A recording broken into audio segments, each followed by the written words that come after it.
All right, now, we also found out today that these notes that Comey took that nobody has seen, as you correctly indicated, and that one senator at least said he wants to see, and Comey kind of said, well, I'll see if I can make it available. He said, no, let's make it available. He turns out that in the middle of the night one night, he decided he called a Columbia University professor. That professor has been identified as reportedly Daniel Richman, Columbia Law School professor. He called his friend, a Columbia Law School professor, in the middle of the night, told him about the notes, and said, call a reporter. I want this out there. When asked why he didn't just do it himself, he said, I didn't want the media on my lawn, blah, blah, blah. So he's a leaker. He leaked the notes to a college professor, told him to call the press.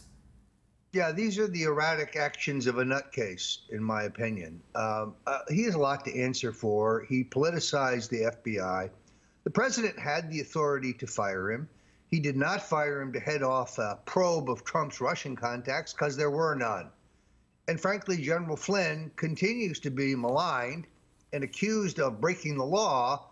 And while it is clear that General Flynn may have done some things that were stupid, none of them constitute a crime, nor do they constitute collusion with the Russians.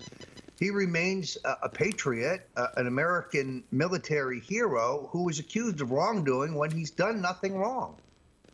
So are you surprised that Comey would leak these notes the way he did in the middle of the night to a college professor? Well, again, I find it erratic. It's also typical, just like releasing your testimony a day before you testimony, or I should say, releasing your open statement. Right. Playing the inside the beltway gotcha one-upmanship game shows you that this is not some country boy lawyer, despite the fact that he's pulling on his forelock and saying stuff like Lordy, like we're impressed with that. This is a slick operator who covered up for the Clintons in the Sandy Berger affair, covered up for the Clintons in the Mark Rich affair, covered up for HSBC, covered up for Lockheed, and has reaped millions. He would like you to believe he's just a simple country lawyer. He's a slick operator. He was becoming J. Edgar Comey, deciding what crimes he would prosecute and what crimes he wouldn't.